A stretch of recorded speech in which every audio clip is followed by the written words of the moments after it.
Ini Anda bingung nih Ustaz, masalah ibadah nih Ustaz. Ada sebagian Ustaz membolehkan, tapi sebagian Ustaz tidak membolehkan nih. Gimana nih Ustaz nih, menurut Ustaz nih? Ada sebuah kaidah usul fikih mengatakan al-aslu fil ibadati al-man'u. Pada asalnya ibadah itu tidak boleh kita lakukan. Oh, tidak boleh dilakukan pada asalnya. Iya, jadi kalau misalnya kita ragu nih, apakah ini ibadah boleh atau tidak? Jangan diamalkan dulu. Jangan diamalkan dulu sampai jelas ada perintah dari Nabi SAW. Sampai jelas ada dalilnya gitu. Dalil dari Al-Quran dan hadis ada yang menunjukkan kepada kaidah ini. Di antaranya Allah berfirman, Am lahum syuraka'u syara'u lahum minad dini ma lam ya'dzan bihillah. Apakah mereka mempunyai sekutu-sekutu yang membuat syariat untuk mereka dari agama ini apa-apa yang Allah tidak izinkan? Berarti yang namanya membuat syariat itu harus dengan izin Allah. Kenapa? Karena syariat ini milik Allah Subhanahu wa taala. Atas dasar itu berarti itu menunjukkan dalam masalah syariat kita wajib menunggu siapa? Perintah Allah Subhanahu wa taala dan izin dari Allah Subhanahu wa taala. Dan Nabi sallallahu alaihi wasallam bersabda, "Man amila amalan laisa alaihi amruna fahuwa raddun." Siapa yang mengamalkan suatu amalan yang tidak ada di atasnya perintah kami, maka amalan itu tertolak. Berarti hadis ini menunjukkan ya bahwa yang namanya ibadah agama ini harus menunggu perintah Rasul sallallahu alaihi wasallam. Berarti itu menunjukkan bahwa ibadah itu pada asalnya tidak boleh kita lakukan dulu. Karena itu hak Allah. Allah ingin diibadahi dengan apa yang Allah cintai dan ridhoi, bukan sesuai dengan selera-selera kita. Iya. Nah ini berarti yang namanya ibadah itu harus semuanya harus sesuai dengan tuntunan Rasulullah SAW. Begitu. Terus Ustadz, Ana mau nanya nih, kira-kira ibadah yang sesuai Rasulullah SAW itu secara terperinci seperti apa Ustadz? Sesuai dengan tuntunan Rasulullah SAW itu dalam 6 perkara. Ini kata Syekh Utsaimin rahimahullah. Yang pertama yaitu dalam tata cara. Maka ibadah yang sudah ditentukan tata caranya oleh syariat kita tidak boleh diubah-ubah. Seperti tata cara sholat sudah jelas kan, dari takbiratul ihram sampai salam. Tata cara wudhu juga sudah jelas. Maka tidak boleh diubah-ubah itu. Adapun kalau belum ada ketentuan tata caranya bagaimana, maka kita pun tidak boleh bikin cara sendiri. Contoh misalnya zikir. Allah mengatakan wadhkur rabbaka fi nafsika tadarru'a wa khifatan wa dunal jahri minal qaul. Dan berzikirlah kepada Rabbmu pada dirimu dengan penuh tadarru dan rasa takut dan suara yang tidak dikeraskan. Nah, ternyata ada orang misalnya bikin cara zikir dengan cara putar-putar kepala. Oh, pusing tuh.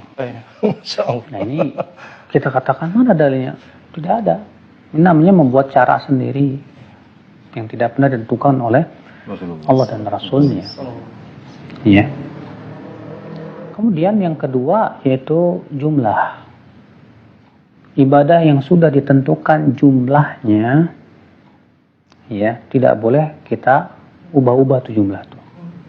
Contoh jumlah rakaat, jumlah zikir misalnya setelah sholat, zikir subhanallah 33 kali. Terus ada orang berkata, saya mau subhanallah 330 kali, alhamdulillah 330 kali. Kita katakan tidak boleh. Kenapa? Karena Rasulullah sudah menentukan jumlahnya.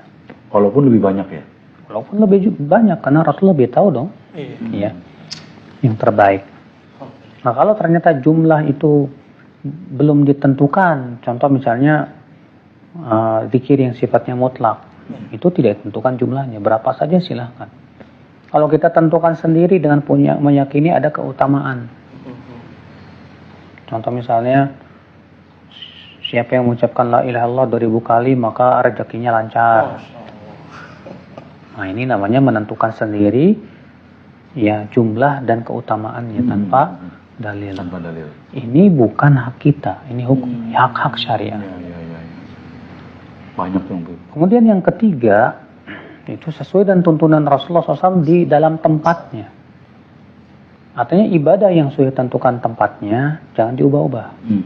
Contoh haji tempatnya di mana ya di Mekah. Eropa. ya di Arafah, di Muzdalifah, di Mina. Melempar jumrah tempatnya di mana? Ya di sana di Mina.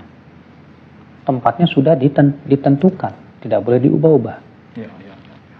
Demikian pula ibadah yang tidak ditentukan tempatnya oleh syariat, jangan menentukan tempat sendiri dengan keyakinan ada keutamaan tanpa dalil. Ya. Kemudian yang keberapa tadi? Yang keempat, yaitu sesuai dengan tuntunan Rasulullah SAW dalam waktunya. Waktu. Maka ibadah yang telah ditentukan waktunya jangan diubah-ubah. Nah, waktu sholat, ya, waktu puasa Ramadan, jadi bulan Ramadan, Waktu haji. waktu haji. Adapun kalau ibadah itu tidak ditentukan waktunya kapan, seperti zikir mutlak tadi, kapan saja terserah, maka kita tidak boleh tentukan sendiri tanpa dalil. Iya. Kemudian yang kelima itu dalam jenis. Maka ibadah yang sudah ditentukan jenisnya, ya, ibadah yang sudah ditentukan jenisnya, maka jangan diubah-ubah. Iya. Contoh misalnya ibadah yang sudah ditentukan jenisnya apa? Korban. Iya.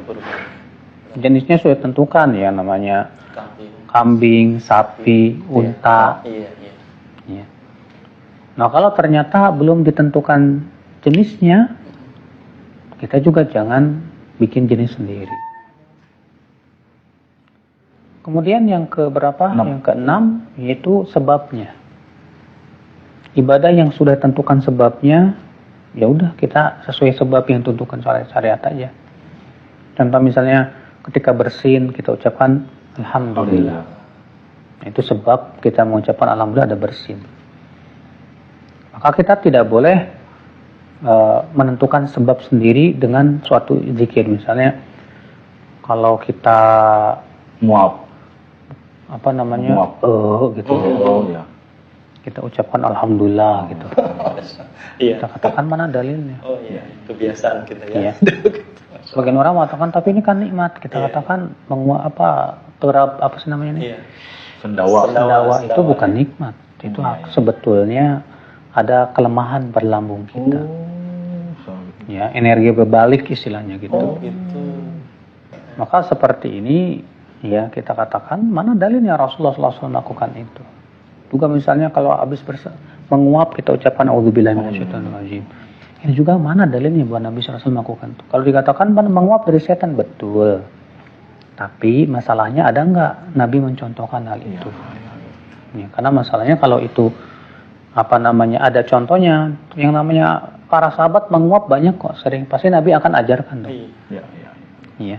Tapi ketika Nabi tidak pernah mengajarkan doa menguap sama sekali, itu menunjukkan kita tidak boleh membuat zikir sendiri. Nah, ini dia, ya, jadi sesuai dengan tuntunan Rasul itu dalam 6 perkara tadi. Ya, begitu. Terima kasih Ustaz nih. Jadi mengerti nih Hana nih. Jadi mengerti begitu itu. Alhamdulillah paham Nabi. Sekarang mana Terima kasih yang? Ustaz. Jaga Allah. Iya, jazakallah. Ini dimakanin. Oh iya. Masya Allah. Sambil santai nih. Ada jeruk nih Ustaz nih. Halal Indonesia Expo 2020.